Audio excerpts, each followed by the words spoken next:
Hi மக்களே, எல்லாரும் எப்படி இருக்கீங்க? இன்னைக்கு நான் உங்களுக்காக தி 6 சீரிஸோடைய பேலன்ஸ் 4 எபிசோட கொண்டு வந்திருக்கேன். இதுக்கு முன்னாடி போட்ட வீடியோல அந்த 6 எபிசோட் பார்க்கல அப்படின்னா அதை போயிட்டு பார்த்துட்டு வந்து இதை பாருங்க.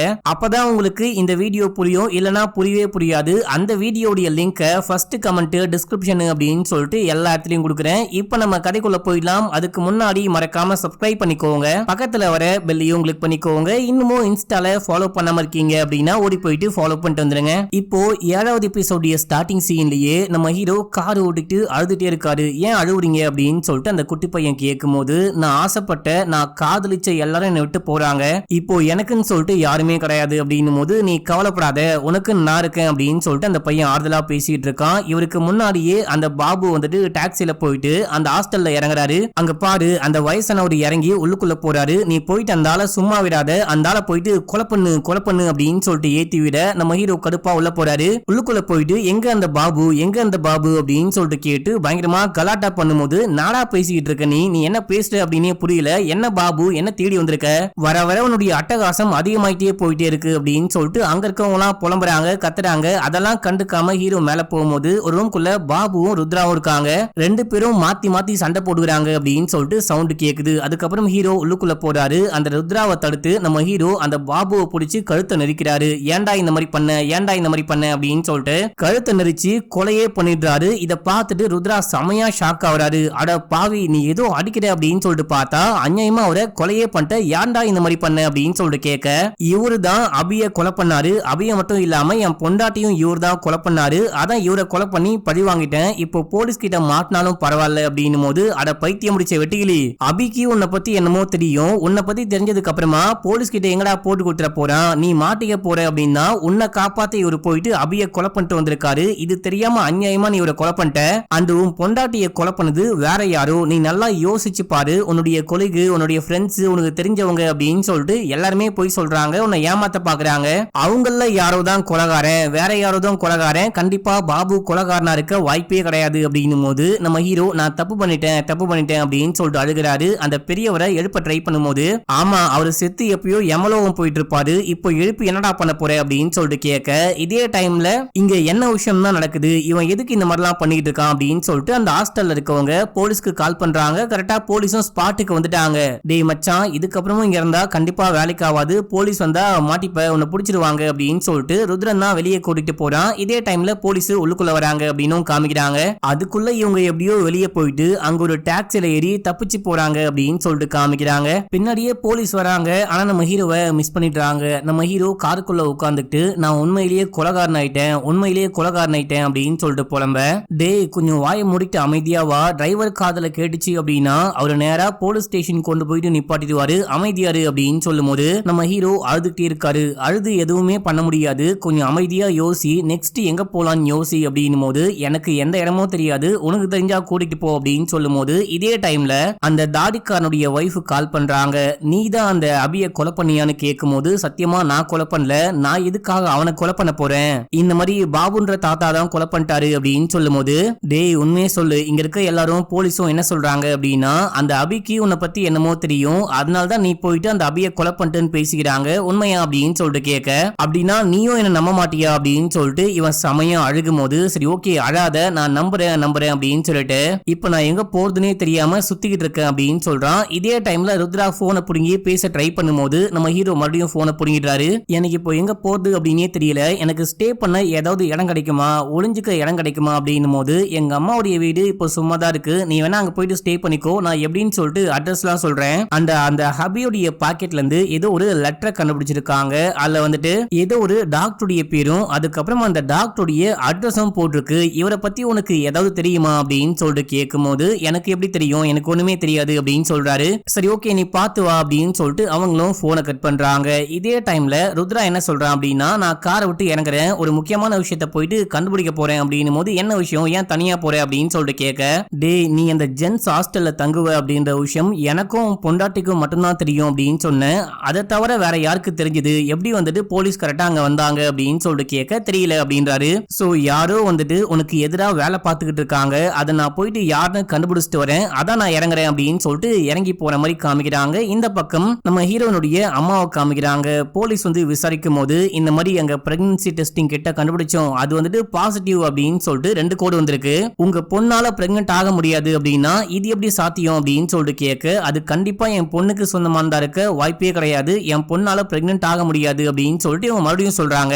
அதே தான் மேடம் நாங்களும் சொல்றோம், அது வந்துட்டு உங்க பொண்ணுக்கு சொந்தமானதே கிடையாது, உங்க மருமகனும் வேற ஒரு பொண்ணும் கனெக்ஷன்ல இருந்திருக்காங்க, அது மூலியமா பிரெக்னன்ட் ஆயிருக்காங்க போல, இந்த விஷயத்தை வந்துட்டு உங்க மக கண்டுபிடிச்சிட்டா அப்படின்னு சொல்லிட்டு உங்க மகளை வந்துட்டு உங்க மருமகன் கொலை பண்ணிட்டாரு, இந்த விஷயம் தான் இருக்கு, நாங்க இந்த ஆங்கிள் தான் விசாரிக்க போறோம் அப்படின்னு போது இவங்க புலம்புறாங்க. நான் என் பொண்ணை விட என் மருமகனை பயங்கரமா ட்ரஸ்ட் பண்ணேன், அவர் அநியாயமா வந்துட்டு என்னை ஏமாத்திட்டாரு, என் நம்பிக்கையை உடைச்சிட்டாரு அப்படின்னு சொல்லிட்டு புலம்பிட்டு இருக்காங்க. நம்ம ஹீரோ மேல சாபம்லாம் விட்டுட்டு இருக்காங்க. இப்ப அப்படியே எங்க சீனை கட் பண்ணி அந்த தாடிக்காரனுடைய ஒய்ஃபை காமிக்கிறாங்க. இவங்க தாடிக்காரனுக்கு கால் பண்ணி இன்னைக்கு ஒரு முக்கியமான பார்ட்டி இருக்கு, பயங்கர டென்ஷனா இருக்கு, நான் பார்ட்டிக்கு போயிட்டு வரேன், நீங்க சாப்பிட்டு பண்ணுங்க அப்படின்னு சொல்ல, என்னமா என்கிட்ட சொல்லாம கொள்ளாம எல்லாமே நீயே முடிவு பண்ற, இப்போ பார்ட்டிக்கு கண்டிப்பா போய் ஆகணுமா அப்படின்னு சொல்லிட்டு கேட்கும் போது நான் கண்டிப்பா போறேன், எப்படியும் வீட்டுக்கு வந்தா சும்மா சண்டை தான் போடுவீங்க அப்படின்னு சொல்லிட்டு அவங்க போனை கட் பண்றாங்க. புருஷங்காரனுக்கு லைட்டா டவுட்டா இருக்கு, இவன் வந்துட்டு டிராபிக்ல நிக்கிற மாதிரி சவுண்ட் கேக்குது, ஆனா நான் பார்ட்டிக்கு வந்திருக்கேன்னு பொய் சொல்றாளே அப்படின்னு சொல்லிட்டு யோசிக்கிறாரு. இப்ப அப்படியே எங்க சீனை கட் பண்ணா நம்ம ஹீரோ வந்து இந்த பொண்ணை மீட் பண்றாரு. இந்த பொண்ணு வீட்டுக்குள்ளேயும் கூட்டிட்டு போறா. இப்போ என்கிட்ட சொல்லு என்ன விஷயம் ஆச்சுன்னு சொல்லு அப்படின்னு சொல்லிட்டு கேட்கும் போது, நீயும் என்ன நம்பலையா, யாருமே என்ன நம்ப மாட்டாங்க, அந்த போலீஸ் கூட பாபுவை பார்க்காம என்னதான் பார்த்திருக்காங்க, நான் தான் அபிய கொலை பண்ணேன், நான் தான் என் பொண்டாட்டியை கொலை பண்ணேன் அப்படின்னு சொல்லிட்டு எல்லாருமே தப்பா புரிஞ்சுக்கிட்டு இருக்காங்க அப்படின்னு சொல்லும் போது, சரி ஓகே நீ கால்ல பேசும்போது கூட யாரோ இருக்காங்க அப்படின்னு சொன்னேன், இப்போ அந்த நபர் எங்க அப்படின்னு சொல்லிட்டு கேட்கும் போது, அவன் பேரு ருத்ரா, அவன் வர வழியில ஏதோ ஒரு முக்கியமான வேலை அப்படின்னு சொல்லிட்டு இறங்கி போயிட்டான், அதான் நான் மட்டும் தான் வந்திருக்கேன் அப்படின்னு சொல்ல, சரி ஓகே நீ ஒன்னும் கவலைப்படாத, உனக்கு சப்போர்ட்டா நான் இருக்கேன், உனக்கு சப்போர்ட்டா எப்பயுமே நான் இருப்பேன் அப்படின்னு சொல்லிட்டு ரொம்ப ஆதலா பேசிட்டு இருக்காங்க, கொஞ்சம் க்ளோஸா பேசிட்டு இருக்காங்க. இப்ப அப்படியே எங்க சீன் கட் ஆகுது. போலீஸ் வந்துட்டு இந்த அட்ரஸ்ல இருக்கிறது யாரு அப்படின்னு சொல்லிட்டு கண்டுபிடிச்சிட்டாங்க மக்களே, அவர் ஒரு சைக்காட்ரிக் டாக்டரா, நம்ம உடனே கிளம்பணும் அப்படின்னு சொல்லிட்டு பேசிட்டு இருக்கிற விஷயத்த நம்ம ஹீரோடைய மாமியார் பாக்குறாங்க. இதோட இந்த எபிசோட் முடியுது. இப்ப அப்படியே 8வது எபிசோடைய ஸ்டார்டிங் சீன்லயே நம்ம ஹீரோ அங்கேயே படுத்து தூங்கிட்டு இருக்காரு. இவர் வந்துட்டு அடிக்கடிக்கு யாருக்கோ கால் பண்ணி பேசிட்டு இருப்பாரு. நம்ம ஹீரோ ருத்ரனுக்கு கால் பண்ணி பேசிட்டு இருப்பாரு. போன் அங்கதான் இருக்கும். நமக்கு தெரியாம இவன் யாருக்கு கால் பண்ணி பேசிட்டு இருக்கான் அப்படின்னு சொல்லிட்டு செக் பண்ணுன்னு சொல்லிட்டு இந்த பொண்ணு போன் எடுத்து பார்த்துட்டு செமையா ஷாக் ஆகுறா. ஷாக் ஆயிட்டு கண்ணாடியை பார்த்து நான் கால் பண்ணவா வேணாவா, இவனை பத்தி சொல்லவா வேணாவா அப்படின்னு சொல்லிட்டு அவங்களுக்கு அவங்களே கேள்வி கேட்டுக்கிறாங்க. அப்போ நம்ம ஹீரோக்கு ஒரு கனவு மாதிரி இமேஜினேஷன் மாதிரி ஒரு விஷயத்த காமிக்கிறாங்க. நம்ம ஹீரோவும் ஹீரோயினும் லவ் பண்ணிட்டு இருக்காங்க. அப்ப அங்க வந்துட்டு வேலைக்காரரா இந்த பாபு தான் வேலை பார்த்துக்கிட்டு இருக்காரு. நான் தான் உன்னை கொலை பண்ணிட்டேனே, நீங்க எப்படி உயிரோட வர முடியும் அப்படின்னு சொல்லிட்டு கேட்க, என்னப்பா தம்பி உளறிக்கிட்டு இருக்க, என்ன எப்படி கொலை பண்ண முடியும், நான் வந்துட்டு உங்க அப்பா மாதிரி, உங்க அப்பா இறந்து போனா கூட நான் உங்க கூடவே இருப்பேன், நான் உங்க அப்பா மாதிரி அப்படின்னு சொல்ல, அந்த டைம்ல அந்த குட்டி பையன் கண்ணுக்கு தெரிய ஆரம்பிக்கிறான், நான் தான் உங்க அப்பாவை கொலை பண்ணிட்டேனே, நான் வேற யாரும் கிடையாது, உன்னுடைய ஃப்ரெண்டு தான், உன்னை போட்டு அடிப்பாரு அப்படின்னா உங்க அப்பாவை நான் கொலை பண்ணிட்டேன் அப்படின்னு சொல்ல, நம்ம ஹீரோ டக்குன்னு கனவுல இருந்து கண்ண முடிக்கிறாரு. இது என்ன கனவுடா அப்படின்னு சொல்லிட்டு பார்த்துக்கிட்டே இருக்கும்போது இந்த டைம்ல தான் அந்த பொண்ணு வந்துட்டு போன்ல வந்துட்டு யாரையோ பேசிட்டு இருக்கா. இந்த மாதிரி இவன் இங்கதான் இருக்கான், காலைல தான் இங்கிருந்து கிளம்பி போவான், அதுக்குள்ள வாங்க அப்படின்னு சொல்லிட்டு பேசிக்கிட்டு இருக்க நம்ம ஹீரோ சைலண்டா வெளியே போறாரு. வெளியே போயிட்டு ருத்ரனுக்கு கால் பண்ணி இந்த எல்லா விஷயத்தையும் சொல்லும் போது, நீ அங்க இருக்காத, இங்கிருந்து ஓடி போயிடு அப்படின்னு சொல்ல, இல்ல இதுக்கப்புறம்லாம் என்னால ஓட முடியாது, இப்போ யாரு வரான்னு பார்க்கலாம் அப்படின்னு சொல்லிட்டு போனை கட் பண்றாரு. போனை கட் பண்ணிட்டு வெயிட் பண்ணிட்டே இருக்கும் போது அங்க யாரோ வராங்க. யாருன்னு பார்த்தா நம்ம ஹீரோனுடைய ஆபீஸ்ல ஒரு மேனேஜர் இருந்தாரு பாத்தீங்களா, அவரு தான் இங்க வராரு. ஆனா இவன் எங்க அப்படின்னு சொல்லிட்டு பயந்துட்டு நம்ம ஹீரோ அங்கிருந்து ஓடி போயிட்டு மறுபடியும் ருத்ராக்கு கால் பண்ண ட்ரை பண்றாரு. ஆனா போனே போக மாட்டேங்குது. இப்போ ரோட்ல நின்னுட்டு எனக்கு லிஃப்ட் கொடுங்க அப்படின்னு சொல்லிட்டு எல்லா வண்டியும் நிப்பாட்ட ட்ரை பண்ணும்போது அந்த டைம்ல கரெக்டா ருக்கியா வராங்க. சீக்கிரமா என் கார்ல ஏறு, இல்லனா அவங்க வந்து உன்னை புடிச்சிடுவாங்க அப்படின்னு சொல்லும் போது, நான் உன்னை நம்ப மாட்டேன், நீ வந்துட்டு என்ன ஏமாத்துற, நீ தான் என்ன பெரிய பிரச்சனைல மாட்டி விட்ட அப்படின்னும் போது, இங்க பாரு இப்போ பேசிக்கிட்டு இருக்கலாம் டைம் கிடையாது, நீ என் கூட வரலனா கண்டிப்பா மாட்டிப்ப அப்படின்னும் போது நம்ம ஹீரோ வேற வழி இல்லாம வண்டியில ஏறி உட்கார்றாரு. நீ யாரு, நீ என் மனைவியோடைய ஃப்ரெண்டா, ஏன் இந்த விஷயத்துல மாட்டி விட்ட அப்படின்னு சொல்லிட்டு கேட்க, அதெல்லாம் பேச டைம் கிடையாது, பொறுமையா சொல்றேன் அப்படின்னும் போது, இல்ல நீ எல்லாமே சொல்லு, உனக்கு வந்துட்டு அந்த மேனேஜரை முன்னாடியே தெரியுமா அப்படின்னு சொல்லிட்டு கேட்கும் போது, அந்த மேனேஜரும் தாடிக்காரனுடைய மனைவியும் தான் பின்னாடி விரட்டிட்டு வராங்க, அமைதியாரு அப்படின்னு சொல்லும் போது, இங்க பாரு ஒழுங்கா நான் கேட்கிற கேள்விக்கு ஆன்சர் பண்ணு, உனக்கும் அந்த மேனேஜருக்கும் என்ன கனெக்ஷன் அப்படின்னு சொல்லிட்டு கேட்க, அடிக்கடிக்க இந்த பொண்ணு அந்த ஆபீஸ்க்கு போவாலாம், அந்த மேனேஜர் இந்த பொண்ணை பார்த்து வடிவான், அதை தவிர எனக்கும் அந்த பையனுக்கும் எந்த கனெக்ஷனுமே கிடையாது, எனக்கும் அந்த ஆளுக்கும் எந்த கனெக்ஷனும் கிடையாது அப்படின்னு சொல்றாங்க. இப்படியே பேசிக்கிட்டே போயிட்டு ஒரு கோவில் கிட்ட காரை நிப்பாட்டிட்டு இறங்கி கோவிலுக்குள்ள போக ட்ரை பண்ணும்போது, இங்க பாரு என் பொண்டாட்டிக்கு நீ ஃப்ரெண்டு கிடையாது அப்படின்னா நீ எதுக்காக அந்த லெட்டரை கொண்டு வந்த அப்படின்னு சொல்லிட்டு கேட்கும் போது, அது உனக்கு உனக்கே நல்லாவே தெரியும், நல்லா யோசிச்சு பாரு, நான் போயிட்டு உனக்காக கோவில்ல ப்ரே பண்ணிட்டு வரேன் அப்படின்னு சொல்லிட்டு உள்ளுக்குள்ள போறாங்க. நம்ம ஹீரோவும் விடாம பின்னாடியே போக ட்ரை பண்ணும்போது அங்க ஒரு கண்ணாடிக்காரு வந்து ஹீரோ கிட்ட பேச ஆரம்பிக்கிறாரு. நீங்க யாரு அப்படின்னு சொல்லிட்டு கேட்க, நான் யாருன்னு உனக்கு தெரியாது, ஆனா நீங்க யாருன்னு சொல்லிட்டு எனக்கு நல்லாவே தெரியும், உங்க மனைவியோடைய போன்ல உங்க போட்டோவை நான் பார்த்திருக்கேன், நான் தான் டாக்டர் ஹரிச்சந்திரன் அப்படின்னு சொல்லும்போது, ஓ அப்படின்னா உங்களை பார்க்கறதுக்காக தான் அடிக்கடிக்கு என்ன கூட்டிட்டு போக கன்வின்ஸ் பண்ணாலா, உங்களால தான் எங்களுக்குள்ள நிறைய வாட்டி சண்டை வந்திருக்கு அப்படின்னு சொல்ல, இங்க பாருங்க உங்க மனைவிக்கு வந்துட்டு மென்டலி சில கோளாறுகள்லாம் இருக்கு, அந்த கோளாறுகள் எல்லாமே உங்களுக்கு தான் இருக்குன்னு நினைச்சிட்டு உங்களை வந்துட்டு ஹாஸ்பிட்டலுக்கு கூட்டிட்டு போக ட்ரை பண்ணாங்க. பெட்டர் என்ன அப்படின்னா நீங்க உங்க மனைவியை விட்டு நீங்க வேற யாரையாவது பார்த்துட்டு போங்க, வேற யாரையாவது கல்யாணம் பண்ணிக்கோங்க, அப்பதான் உங்க வாழ்க்கை நல்லா இருக்கும் அப்படின்னும் போது, யாரா நீ என் பொண்டாட்டியை பத்தி என்கிட்டயே தப்பா பேசிட்டு இருக்க, ஒரு போடு போட்டேன்னா அப்படின்னு சொல்லிட்டு நம்ம ஹீரோ சண்டைக்கு போறாரு. அவரையே அடிக்க பார்க்கும்போது அவரு பயந்துட்டு அங்கிருந்து கிளம்பிடுறாரு. இப்ப அப்படியே எங்க சீனை கட் பண்ணி அந்த தாடிக்காரனுடைய பொண்டாட்டியும் அந்த மேனேஜரையும் காமிக்கிறாங்க. இவங்க வெளிய கொண்டு ஹீரோவை தேடிட்டு இருக்காங்க, ஆனா ஏன் தேடுறாங்க அப்படின்னா தெரியல.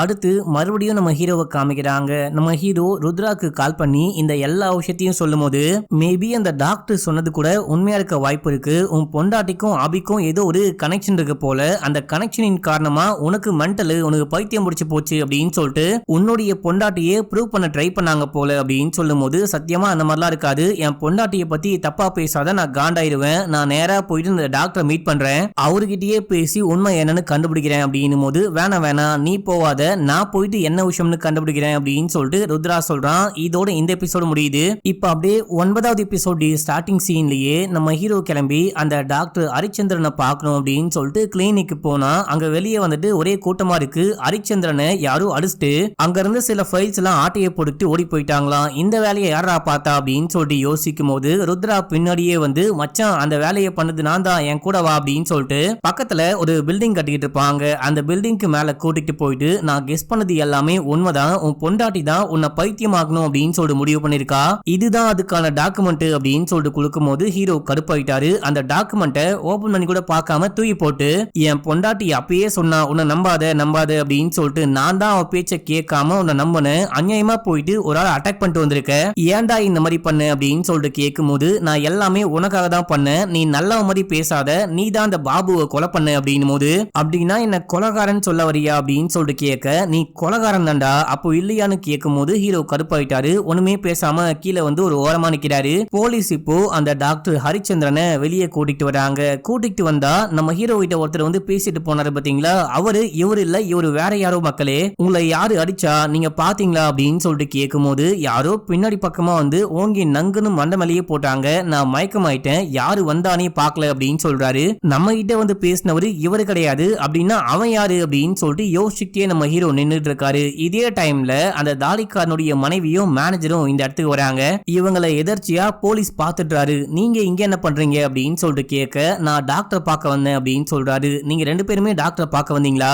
இப்போ இந்த டாக்டர் அஃபேர் கேஸ்லாம் கூட ஹேண்டில் பண்றாரு அப்படின்னும் போது, நீங்க தப்பா பேசாதீங்க, நாங்க வேற ஒரு காரணத்துக்காக டாக்டர் பார்க்க வந்தோம், கொஞ்சம் மரியாதையா பேசுங்க அப்படின்னும் போது, மரியாதையா தானே, வாங்க ஸ்டேஷனுக்கு போயிட்டு பேசலாம் அப்படின்னு சொல்லிட்டு ரெண்டு பேரையும் கூட்டிட்டு வராங்க. ஸ்டேஷனுக்கு கூட்டிட்டு போயிட்டு உட்கார வச்சு என்ன விஷயம் அப்படின்னு சொல்லிட்டு கேட்கும் போது, இதுக்கப்புறம் மறைச்சு எந்த பலனும் கிடையாது, நான் உண்மையை சொல்ல போறேன் அப்படின்னு சொல்லிட்டு இந்த பொண்ணு சொல்லும் போது, ஆமா நானும் சொல்ல போறேன் அப்படின்னு சொல்லிட்டு அந்த மேனேஜரும் சொல்றாரு. என்னையா உட்கார்ந்துட்டு ஏதாவது சினிமா படத்துக்கு டயலாக் சொல்லிக்கிட்டு இருக்கீங்களா, ஒழுங்கா உண்மையை சொல்லுங்க, இல்லனா உன் புருஷனுக்கு கால் பண்ணுவேன் அப்படின்னும் போது, இங்க பாருங்க நீங்க தப்பு தப்பா பேசாதீங்க, நான் உண்மையை சொல்லிடுறேன் அப்படின்னு சொல்லிட்டு இவங்க சொல்ல ஆரம்பிக்கிறாங்க. நான் சந்தேகப்பட்டது எல்லாமே உண்மைதான், நான் போயிட்டு அவனுடைய போன் எடுத்து செக் பண்ணி பார்க்கும்போது அதுல அவன் வேற யாருக்கும் காலே பண்ணல, அவனுக்கு அவனை தான் கால் பண்ணிருக்கான், அவனுடைய நம்பரையே வந்துட்டு ருத்ரானு சேவ் பண்ணி வச்சிருக்கான் அப்படின்னு சொல்ல, என்னமா சொல்ற ஒண்ணுமே புரியல அப்படின்னு சொல்லும் போது, ஆக்சுவலா அவனுக்கு வந்துட்டு மல்டிபிள் பர்சனாலிட்டி டிசார்டர் இருக்கு போல, ஒரே ஆள் தான், ஆனா அவன் வந்துட்டு பல ஆட்கள் மாதிரி தன்னை தானே கற்பனை பண்ணிக்கிறான். இப்போ வந்துட்டு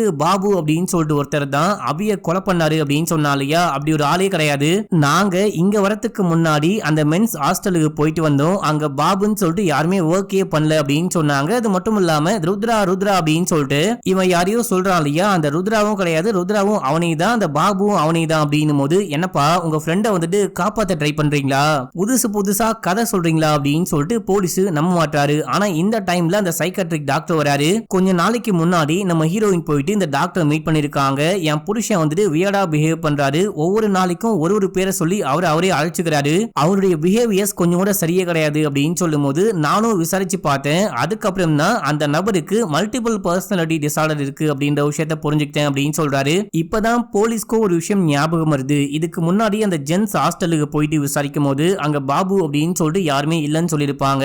நம்ம ஹீரோ தனியா வந்திருப்பாரு. அவருடைய கழுத்தை அவரே பிடிச்சி நெரிச்சுக்கிட்டு அவரே தான் கத்திருப்பாரு. வேற யாரும் அங்க கிடையவே கிடையாது. அங்க யாரும் யாரையும் கொலையும் பண்ணல. சோ இந்த விஷயம்லாம் வந்துட்டு பாத்தீங்கன்னா அங்க விசாரிக்கும் போது தெரிய வந்திருக்கும். இதையெல்லாம் வச்சு போலீஸும் ஆமா அவனுக்கு வந்துட்டு மென்டலி ஏதோ ப்ராப்ளம் இருக்கு போல அப்படின்னு சொல்லி யோசிக்கிறாங்க. இப்ப அந்த மேனேஜர் இன்னொரு உண்மையை சொல்றாரு. இந்த மேனேஜரும் நம்ம ஹீரோவும் ரிலேஷன்ஷிப்ல இருந்திருக்காங்க மக்களே. ரெண்டு பேரும் கே போல.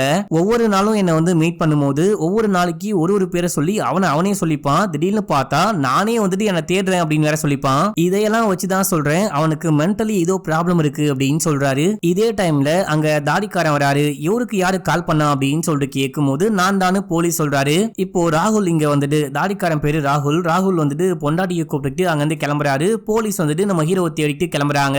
இப்போ கார்ல போகும்போது பேசிக்கிட்டே போறாங்க. மீசக்கார போலீஸ் என்ன சொல்றாரு அப்படின்னா நம்ம ஹீரோ ஊர்ல இருந்து ஓடி வரும்போது அப்பாவை கொலை பண்ணிட்டு ஓடி வந்துட்டு இருக்காரு. அவர் தான் வந்துட்டு இங்க வந்து மத்த பர்சனாலிட்டியா மாறி மத்த எல்லாரையும் கொலை பண்ணிட்டு இருக்காரு போல. அது மட்டும் இல்லாம இந்த பிரெக்னன்சி டெஸ்டிங் கிட்ட கண்டுபிடிச்சாங்க பாத்தீங்களா, அந்த கிட்ல இருந்தது நம்ம ஹீரோவுடைய யூரின் தானா. நம்ம ஹீரோவே வந்துட்டு தன்னை தானே பொண்ணுன்னு இமேஜின் பண்ணிட்டு அவரு பிரெக்னெண்டா இருக்கறதா நினைச்சிட்டு அந்த கிட்ட வாங்கி டெஸ்ட் பண்ணி பார்த்திருப்பாரு போல. அந்த மிஷின் கொஞ்சம் கோளாறு போல 2 கோடு வந்துட்டு இருக்கு. அதுக்கப்புறம் தான் ஏதோ ஒரு விஷயத்துக்காக பொண்டாட்டிய இவரே தான் கொலை பண்ணிருக்கணும் அப்படின்ற மாதிரி இந்த போலீஸ் பேசிக்கிட்டே போறாங்க. இப்ப அப்படியே எங்க சீனை கட் பண்ணி நம்ம ஹீரோவை காமிக்கிறாங்க. நம்ம ஹீரோ ஏதோ ஒரு பில்டிங்ல போயிட்டு ஒளிஞ்சுக்கிட்டு இருக்காரு. இப்ப நம்ம ஹீரோவுடைய கண்ணுக்கு அந்த கண்ணாடி போட்ட டாக்டர், அந்த தாத்தா, குட்டி பையன் ருத்ரன், அதுக்கப்புறம் ருக்கியா இவங்க எல்லாருமே தெரியுறாங்க. இந்த சீரீஸ்க்கு நேம் எதுக்கு 6ன்னு வச்சிருக்காங்க அப்படின்னா நம்ம ஹீரோவோட சேர்த்து மொத்தமா வந்துட்டு 6 பர்சனாலிட்டி இருக்கு. அந்த மல்டிபிள் பர்சனாலிட்டி வந்துட்டு 6 பேர் இருக்காங்க அப்படின்றதுனால தான் 6ன்னு வச்சிருக்காங்க போல. இப்போ இவங்க எல்லாருமே மாத்தி ஹீரோக்கு ஒரு ஐடியா கொடுக்குறாங்க. நீ அந்த மாதிரி பண்ணு இந்த மாதிரி பண்ணு அப்படின்னும் போது அந்த கண்ணாடி போட்ட டாக்டர் வந்துட்டு நீ வந்துட்டு உன் பொண்டாட்டியை கொலை பண்ணியே அது உனக்கு ஞாபகம் இருக்கா அப்படின்னு சொல்லிட்டு கேட்க நான் ஏன் கொலை பண்ண போறேன் அப்படின்றாரு. நீ நல்லா யோசிச்சு பாரு உனக்கு கண்டிப்பா ஞாபகத்துக்கு வரும். யோசி அப்படின்னும் போது இப்ப அப்படியே என்ன விஷயம் ஆச்சு அப்படின்னு சொல்லிட்டு காமிக்கிறாங்க. அன்னைக்கு காலையில ஹீரோயின் வந்துட்டு வா நம்ம ஹாஸ்பிட்டலுக்கு போலாம் அப்படின்னு சொல்லிட்டு கூப்பிடும் போது என்னால வர முடியாது அப்படின்னு சொல்றாரு. திடீர்னு பார்த்தா அந்த ருத்ரனுடைய அந்த இது வந்துட்டு பேச ஆரம்பிக்குது. வர முடியாது நான் எதுக்கு வரணும் அப்படின்னும் போது அப்படின்னா நீ என்ன லவ் பண்ணலையா, நீ என்ன உண்மையா காதலிக்கலையா அப்படின்னு சொல்லிட்டு கேட்க ருத்ரனுக்கு பொண்ணுங்கனாலே பிடிக்காது, பசங்கன்னா மட்டும்தான் பிடிக்கும். அதாவது ருத்ரன் அப்படின்ற அந்த ஒரு பர்சனாலிட்டிக்கு நம்ம ஹீரோயினை பார்த்து பயங்கரமா கடுப்பாயிட்டு பச்சையா பேசும்போது அப்படின்னா நீ என்ன உண்மையிலேயே காதலிக்கலையா, நீ என் கூட வரல அப்படின்னா நான் அறுத்துட்டு இறந்து போயிடுவேன் அப்படின்னு சொல்லிட்டு கத்திய கொண்டு வர சாவுடி நீ சத்தா என்ன பிரச்சனை அப்படின்னு சொல்லிட்டு நம்ம ஹீரோவை தான் அந்த ருத்ரன் அப்படின்ற பர்சனாலிட்டியா மாறி ஹீரோயினை கொலை பண்ணிருக்காரு மக்களே. அதை யோசிச்சு பார்த்து அழுதுகிட்டு இருக்காரு. இதே டைம்ல போலீஸ் மத்தவங்க எல்லாம் ஸ்பாட்டுக்கு வந்து சுத்தி வளைக்கிறாங்க. தலைவன் தனியா உட்காந்து புலம்பிட்டு இருக்கான். கதவை தர அப்படின்னு சொல்லிட்டு தட்டும் போது மத்த எல்லாரும் மறைஞ்சு போடுறாங்க. நம்ம ஹீரோ வந்துட்டு முழுமையா ருத்ராவா மாறுறாரு. இப்போ அடுத்து என்ன விஷயம் நடக்கும் அப்படின்னு காமிக்காம இந்த சீரீஸை மொத்தமா முடிக்கிறாங்க. கண்டிப்பா போலீஸ் வந்துட்டாங்க, நம்ம ஹீரோவை கைது பண்ண போறாங்க தெரிஞ்சு போச்சு. நம்ம ஹீரோக்கு இந்த மாதிரி மல்டிபிள் பர்சனாலிட்டி டிசார்டர் இருக்கு பாத்தீங்களா, இதுக்கு நம்ம ஹீரோவை என்ன பண்ணுவாங்க, கூட்டிட்டு போயிட்டு தண்டனை கொடுப்பாங்களா இல்லைன்னா மென்டல் அசைலம்ல போட்டு ட்ரீட்மெண்ட் கொடுப்பாங்களா அப்படின்னு சொல்லிட்டு கமெண்ட்ல சொல்லுங்க மக்களே. இன்னமும் நம்ம சேனலை சப்ஸ்கிரைப் பண்ணாம பாக்குறீங்க அப்படின்னா பண்ணிக்கோங்க. பக்கத்துல வர பெல்லையும் கிளிக் பண்ணிக்கோங்க. இன்ஸ்டால ஃபாலோ பண்ணாதவங்க ஓடி போயிட்டு ஃபாலோ பண்ணிட்டு வந்துருங்க. ஓகே மக்களே, பாய்.